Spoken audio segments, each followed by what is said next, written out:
Welcome to competitive exams. आज हम Rhiannon Martin के चैप्टर नंबर 25 का पार्ट 7 स्टार्ट कर रहे हैं, जिसका टाइटल है पास्ट परफेक्ट टेंस। इसमें हम पास्ट परफेक्ट टेंस को डिस्कस करेंगे। तो सबसे पहले हम देखते हैं यूजेस कि कौन से ऐसी सिचुएशंस हैं जहां पे हम पास्ट परफेक्ट टेंस को इस्तेमाल करेंगे। तो इसका जो सबसे बड़ा यूज है वो ये है कि कोई ऐसा काम जो कि माजी में कंप्लीट हो गया हो लेकिन एक खास लम्हे से पहले।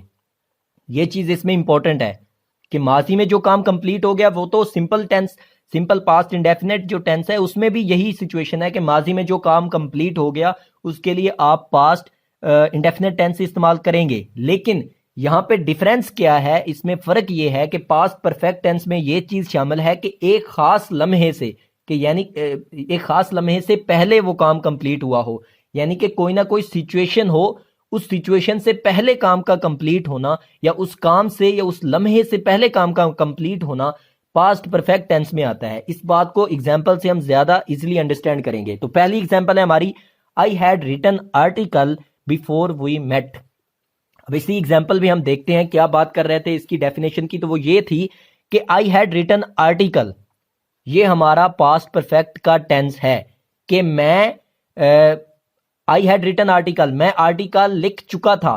कब? बिफोर वी मेट, जब हम मिले, हमारे मिलने से पहले मैं आर्टिकल लिख चुका था। इसकी अगर हम मुकम्मल ट्रांसलेशन करें एक सेंटेंस की, I had written article before we met, तो इसकी ये ट्रांसलेशन बनती है कि हमारे मिलने से पहले मैं आर्टिकल लिख चुका था। अब हमारी डेफिनेशन के मुताबिक बिफोर अ सर्टेन मूवमेंट, कि एक कोई ना कोई मूवमेंट हो, एक कोई ना कोई ऐसी सिचुएशन हो, एक ऐसा कोई काम हो जिससे पहले वो काम कंप्लीट हुआ हो, तो उस पहले कंप्लीट होने वाले काम के लिए हम पास्ट परफेक्ट टेंस इस्तेमाल करेंगे।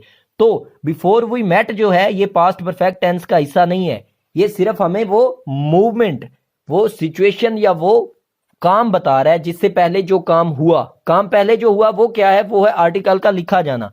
तो I had written article, actual में ये जो रेड वाला हिस्सा है, रेड हाईलाइटेड मैंने जो किया है, ये है पास्ट परफेक्ट टेंस कि मैं आर्टिकल लिख चुका था।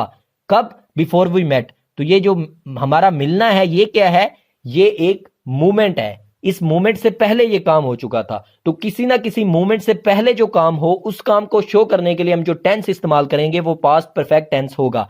इसी तरह दूसरी और तीसरी एग्जांपल को हम अंडरस्टैंड करते हैं। दूसरी एग्जांपल है जी, you had shopped in market before you came, यानी कि तुमने आने से पहले मार्केट में शॉपिंग कर ली थी। तो इसका यह मतलब है कि मूवमेंट हमारे पास क्या है, बिफोर यू केम, कि जब तुम आए। तो इस मूवमेंट से पहले जो काम कंप्लीट हुआ वो क्या था, वो काम था कि उसने मार्केट से शॉपिंग मुकम्मल कर ली थी। You had shopped in market, तुम मार्केट में शॉपिंग कर चुके थे। बिफोर यू केम, आने से पहले, यानी कि मेरे पास आने से पहले तुम मार्केट से शॉपिंग कर चुके थे, इसका यह मतलब हुआ। तीसरी एग्जांपल क्या है, I came here after you had left. इसको अंडरस्टैंड करना है, इसका जो पास्ट परफेक्ट वाला हिस्सा वो एंड पे आ रहा है, पहले जो दो एग्जांपल्स थी उसका शुरू में आ रहा था, इसका एंड पे आ रहा है। तो ये जो रेड हाईलाइटेड हिस्से हैं इन टेंसेस, इन एग्जांपल्स के, एक्चुअली में वो पास्ट परफेक्ट टेंस के हैं। बाकी जो हैं वो पास्ट परफेक्ट के नहीं है, वो हम बाद में डिस्कस करेंगे कि वो किस टेंस के हैं या वो क्या होते हैं। वो एक्चुअली में हमें मूवमेंट या एक खास काम या एक सिचुएशन का बता रहे होते हैं जिससे पहले कि वो काम कंप्लीट हुआ होता है। I came here after you had left, कि मैं जब यहां आया तुम जा चुके थे। तो उसका यहां आना एक मूवमेंट है, एक सिचुएशन है, एक काम है, और उससे पहले जो काम कंप्लीट हो चुका वो क्या था, उसका जाना, कि यू हैड लेफ्ट, तुम जा चुके थे। तो तुम्हारा जाना जो था वो कंप्लीट काम था, और वो कब हुआ कंप्लीट, एक खास मूवमेंट से पहले। और वो मूवमेंट क्या था, आई केम हियर, जब मैं यहां आया। तो I came here after you had left, इसमें यू हैड लेफ्ट जो है वो पास्ट परफेक्ट टेंस को इस्तेमाल करता है। तो मेरे ख्याल में आपको अंडरस्टैंडिंग होगी कि पास्ट परफेक्ट टेंस वो टेंस होता है जो कि एक खास मूवमेंट से पहले कंप्लीट होने वाले काम को शो कर रहा होता है। इसकी मजीद हम देखते हैं कि इसकी कौन कौन से यूजेस हो सकते हैं। अब यहाँ पे जो एक बात इंतहाई इंपॉर्टेंट है पास्ट परफेक्ट टेंस के हवाले से जो आपने जहन में रखनी है वो ये है कि बाज़ औक़ात ऐसा होता है कि माजी यानी कि पास्ट में दो काम हुए होते हैं, दो काम दोनों के दोनों माजी में हो गए हैं। अब दोनों को हमने लिखना है, तो उसमें से एक पहले हुआ है, एक उसके बाद हुआ है। तो उस सिचुएशन में जब हम, ये वाली ही वो सिचुएशन है जब हम पास्ट परफेक्ट टेंस को इस्तेमाल करते हैं, वरना हमारे पास सिंपल पास्ट इंडेफिनेट टेंस भी तो मौजूद है, हम उसको भी इस्तेमाल कर सकते हैं पास्ट के कामों को शो करने के लिए जो कि पास्ट में कंप्लीट हो चुके हैं। तो पास्ट परफेक्ट टेंस का असल में जो सबसे बड़ा यूज है वो है यही कि वो आपको इस सूरत में बताने के लिए कि कौन सा काम पहले हुआ माजी में और कौन सा बाद में हुआ, लेकिन हुए दोनों के दोनों माजी में, दोनों के दोनों पास्ट में। तो एग्जाम्पल से इसको क्लियर करते हैं इस बात को कि When I reached the station, the train had started। अब ये जो तीनों एग्जांपल्स हैं इसमें जो रेड हाईलाइटेड पार्ट है वो आपको ज़हन में रखना है कि वो वाला पार्ट जो है वो पास्ट परफेक्ट का हिस्सा है और जो दूसरा हिस्सा है ब्लैक वो सिंपल पास्ट या आप कह सकते हैं पास्ट इंडेफिनेट का हिस्सा है। तो पहली एग्जांपल देखें, When I reached the station, the train had started। अब When I reached the station क्या है हमारे पास, सिंपल पास्ट या पास्ट इंडेफिनेट, कि जब मैं स्टेशन पहुंचा the train had started, train start हो चुकी थी। सही है, आपको समझ आ गई है कि when I reach the station, ये जो ब्लैक हिस्सा है ये पास्ट इंडेफिनेट का है। द ट्रेन हैड स्टार्टेड, ये जो हिस्सा है ये पास्ट परफेक्ट का है। अब ये जो दोनों काम है ये पास्ट में ही हुए हैं और कंप्लीट हो गए हैं। तो ये दो काम इकट्ठे हैं, जब दो काम इकट्ठे हों और पास्ट में भी हों तो उनको शो करने के लिए हम दो टेंसेज एक ही सेंटेंस में इस्तेमाल कर सकते हैं। एक सेंटेंस हम पास्ट इंडेफिनेट को और दूसरा एक ही सेंटेंस में दो टेंसेज, एक टेंस पास्ट इंडेफिनेट होगा और दूसरा पास्ट परफेक्ट होगा। अब जो काम पहले हो चुका है वो पास्ट परफेक्ट में होगा और जो बाद में हुआ है वो पास्ट इंडेफिनेट में होगा। मैं रिपीट कर रहा हूं इस बात को कि जो काम पहले हो चुका है वो पास्ट परफेक्ट में होगा और जो बाद में हुआ है वो पास्ट इंडेफिनेट या सिंपल पास्ट में होगा। तो यहां पे अगर पहले एग्जांपल को आइडेंटिफाई करें तो उसमें क्या है जी, when I reached the station, ये काम क्या है, पहले का है बाद का है? ये पहले का नहीं है, ये बाद का है कि जब वो स्टेशन पहुंचा उससे पहले एक काम हो चुका था। वो क्या हो चुका था, the train had started, train start हो चुकी थी। तो जो काम पहले हो माजी में वो पास्ट परफेक्ट में और जो उसके बाद हो वो सिंपल पास्ट या पास्ट इंडेफिनिट में। सिमिलरली दूसरी एग्जांपल है, I had done my exercise when Ali came to see me. अब ये क्या सिचुएशन है जी, इसमें एक दो काम हुए हैं, दोनों के दोनों माजी यानी कि पास्ट में हुए हैं। I had done my exercise when Ali came to see me, कि जब अली मुझे मिलने आया तो मैं अपनी एक्सरसाइज जो है वो कर चुका था। तो अब इसमें दो काम हुए हैं, एक काम हुआ है एक्सरसाइज का होना और दूसरा अली का मिलने आना। तो पहले काम कौन सा हुआ है, I had done my exercise, उसने एक्सरसाइज पहले ही कर ली थी जब अली उसको मिलने आया। तो जो काम पहले हो उसके लिए हमने पास्ट परफेक्ट का टेंस इस्तेमाल करना है, तो I had done my exercise हमने इस्तेमाल कर दिया। और जो दूसरे का यानी कि उसके बाद जो काम हो उसके लिए हमने सिंपल पास्ट या पास्ट इंडेफिनेट इस्तेमाल करना है। तो व्हेन अली केम, अब अली केम टू सी मी ये पास्ट इंडेफिनेट का टेंस है। कैसे हमको पता चल रहा है, आपको अगर पास्ट इंडेफिनेट आपने कर लिया तो आपको फौरी पता चल जाएगा कि केम जो है वो कम की दूसरी फॉर्म है।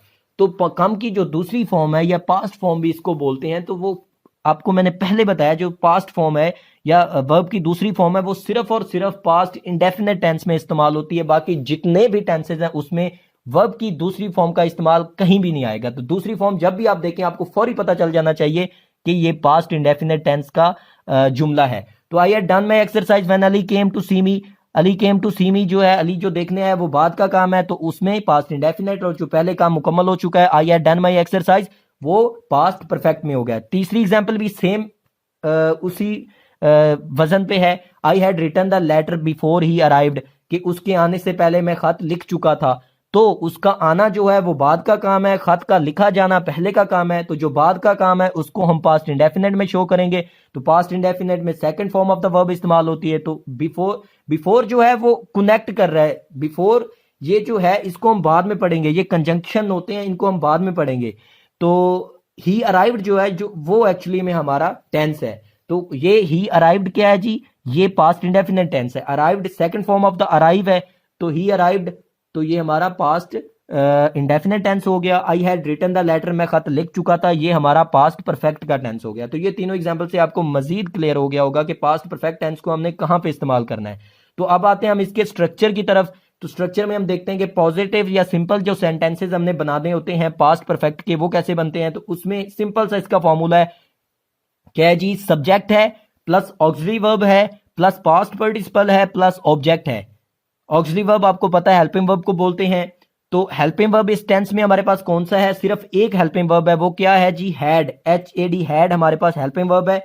और वर्ब की हमने यहाँ पे थर्ड फॉर्म यानी पास्ट पार्टिसिपल जो है वो third form of the verb को कहते हैं, तो वही थ्री का मतलब है third form of the verb हमने इस्तेमाल करनी है और ऑब्जेक्ट आ जाएगा। तो एग्जांपल से क्लियर करते हैं इसको, स्ट्रक्चर को। पहली एग्जांपल है आई हैड फिनिश्ड स्टडी, कि मैं स्टडी या तालीम मुकम्मल कर चुका था। ठीक हो गया।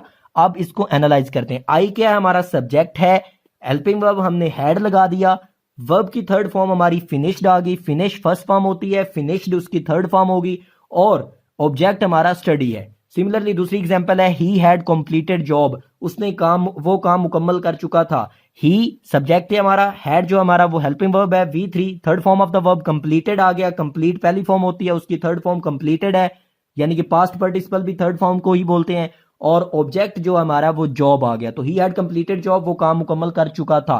तो ये पॉजिटिव या सिंपल सेंटेंसेस हैं पास्ट परफेक्ट टेंस के। अब अगर इसी का हमने नेगेटिव बनाना हो तो वो कैसे बनेगा, वेरी सिंपल, आपने सिर्फ ये करना है कि जो हेल्पिंग वर्ब या ऑक्सिलरी वर्ब है उसके बाद नॉट का इजाफा करना है और आपका नेगेटिव सेंटेंस बन गया। कैसे जी, सब्जेक्ट प्लस ऑक्सिलरी वर्ब यानी कि helping verb plus not plus past participle यानी कि third form of the verb V3 plus object. तो हेल्पिंग वर्ब हमारे पास वही एक ही है, हैड है, तो हैड के बाद हमने सिर्फ नॉट का इजाफा करना है और हमारे पास नेगेटिव सेंटेंसेस आ गया। वही वाली एग्जांपल्स हम नेगेटिव सेंटेंस में ले रहे हैं। पहली एग्जांपल है जी, I had not finished study, मैंने तालीम मुकम्मल नहीं की थी, मैंने तालीम नहीं मुकम्मल की थी, ये इसकी ट्रांसलेशन इस तरह से बनती है। तो क्या है जी, पहला सब्जेक्ट आई आ गया, फिर हेल्पिंग वर्ब सेम हैड है वही आ गया, उसके बाद हमने सिर्फ किया क्या है जी, नेगेटिव सेंटेंस में सिर्फ नॉट का इजाफा हैड के बाद किया है, और फिनिश्ड वही उसी तरह, और स्टडी उसी की तरह। तो I had not finished study, मैंने तालीम मुकम्मल नहीं की थी, तो ये हमारा पास्ट परफेक्ट का नेगेटिव सेंटेंस हो गया। दूसरी एग्जांपल भी सेम उसी वजन पे है, he had not completed job, किया क्या है, सिर्फ हैड के बाद नॉट का इजाफा किया है और नेगेटिव सेंटेंस हमारे पास बन गया पास्ट परफेक्ट टेंस का। अब इसी टेंस की अगर हमने इंट्रोगेटिव यानी कि सवालिया जुमले बनाने हो तो उसका स्ट्रक्चर क्या है जी, उसमें सिर्फ सिंपल छोटी सी एक आपने चेंजिंग करनी है। वो क्या करनी है कि जो सिंपल फॉर्मूला होता है पॉजिटिव सेंटेंसेस का, उसी में चेंजिंग करनी है। क्या करनी है जी, सब्जेक्ट और ऑक्सिलरी वर्ब यानी कि हेल्पिंग वर्ब जो है इनकी जगह चेंज कर देनी है। कैसे, जो ऑक्सिलरी वर्ब यानी कि हेल्पिंग वर्ब है वो शुरू में आ जाएगा, सब्जेक्ट उसके बाद आएगा, उसके बाद पास्ट पार्टिसिपल वैसे के वैसे, और उसके बाद ऑब्जेक्ट, और एंड पे आपको पता है इंट्रोगेटिव सेंटेंसेस जितने भी होते हैं, सवालिया जुमले जितने भी होते हैं, उनके एंड पे सवालिया निशान यानी कि क्वेश्चन मार्क जो है वो जरूर आना होता है। तो ये आपका एक फॉर्मूला बन गया इंट्रोगेटिव सेंटेंसेस बनाने के लिए पास्ट परफेक्ट टेंस के। तो पहली एग्जांपल वही वाली एग्जांपल, उसी का हमने इंट्रोगेटिव बना दिया। कैसे जी, हमने हैड को शुरू में लगा दिया, आई जो हमारा सब्जेक्ट था वो बाद में किया, उसके बाद वर्ब पास्ट पार्टिसिपल यानी वर्ब की तीसरी फॉर्म जो है हमने वैसे की वैसे लगाई, फिनिश्ड, और उसके बाद ऑब्जेक्ट हमारा वैसे आ गया, स्टडी, और एंड पे हमने क्या किया जी, एक इजाफा किया है क्वेश्चन मार्क का। जब भी आप सवालिया जुमला बनाएंगे क्वेश्चन मार्क आपने जरूर लगाना है। तो हैड आई फिनिश्ड स्टडी, क्या मैं तालीम मुकम्मल कर चुका था, तो ये हमारा इंट्रोगेटिव यानी कि सवालिया जुमला बन गया। उसी तरह दूसरी एग्जांपल उसी वजन पे, हैड ही कंप्लीटेड जॉब, क्या वो काम मुकम्मल कर चुका था, तो ये हमारा इंट्रोगेटिव सेंटेंस बन गया। तो यहाँ पे जो पास्ट परफेक्ट टेंस है वो कंप्लीट हुआ।